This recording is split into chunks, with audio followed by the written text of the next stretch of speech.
بسم الله الرحمن الرحیم. الحمدلله زمونږه د دې ملګرو په تعاون سره د مفتی احسان سواتی په نوم باندې دا چینل تیار کړی شو. زه په دې باندې د خپلو دغه ملګرو د خپلو شاګردانو ډېر زیاته شکریا ادا کوم. د دې چینل د جوړولو غرض او مقصد سره پېښ شو ماته هغه دا دی چې عام طور باندې مونږ وګورو په د سوشل میډیا او دغه شانتي انستګرام، ټیک ټاک، فیسبوک او دغه شان په یوټیوب باندې مختلف قسم خلک او مختلف قسم ویډیوز چې دی هغه اپلوډ کوي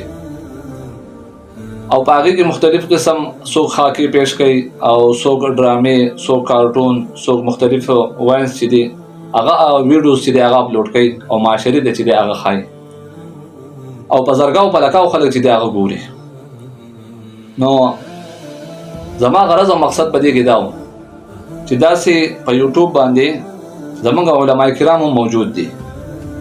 خو لیکن عام طور دغه علماء کرام هغه په اردو ژبه کې دي، لکه زمونږ مفتی طارق محسود صاحب،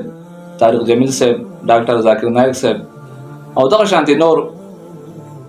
زیات علما چې دي هغه په اردو ژبه کې دي او ماشاءالله ډېره زیاته فایده خلکو ته چې دی هغه میلاویږي. لیکن په پښتو معاشره کې زمونږ د پښتو علماء کرام په یوټیوب باندې چې دی هغه ډېر زیات کم دي. بیا مختلف قسم مسایل دي د هغو سره، څوک په درس کې لګیا دی، څوک په احادیثو کې، څوک په قاعده کې، څوک په ترجمه، څوک په تفسیر وغیره کې، خو لیکن ډېر کم علماء کرام چې دي هغه د مسایلو طرف ته د هغو فکر چې دی هغه نه دی تللی. نو چونکې زمونږ په معاشره کې عام طور باندې زمونږ نوجوانان طبقې ده زمونږ دغه مشرانو ته ډېر زیات مسایل لبېخېږي او د هغې په باره کې هغو نه تپوس کولی شي او یا په هغې هغه شرم محسوسوي. لکه زمونږ سره د طلاقو مسایل مخې ته راشي یا دغه شان د نکاح مسایل راشي، د غسل مسایل راشي، زمونږ د خویندو میندو د هغو خپل چې کوم اندروني مسایل دي د هغو خپلې مسلې دي، په دغې کې مونږ شرم محسوسوو، د هغې متعلق چې دی مونږ تپوس نه شو کولی.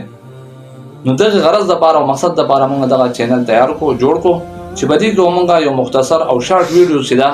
هغه دغه شانتي سلسله در سلسله او دغه شانتي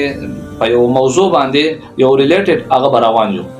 لکه مثال په طور د رمضان المبارک میاشت ده، په هغې کې به مونږ د رمضان متعلق مختصر شارټ ویډیوز چې دی هغه اپلوډ کوو، د قربانۍ په وخت کې د قربانۍ، د حج په وخت کې د حج، دغه شان د دې نه علاوه په معاشره کې چې کوم اهم او ضروري مسایل دي او هغې طرف ته چې دی عوامو په اړه کې د هغې متعلق هغه شکوک او شبهات پراته دي، په هغې باندې د هغو هغه ناپوهتیا ده، نو هغې له چې دی یو پوهه به ورکوو. هغه مسایل چې دي هغه به انشاءالله هغه اپلوډ کېږي او د روزانه په بنیاد باندې به هغه موږ ستاسو مخې ته شیر کوو. نو لهذا زما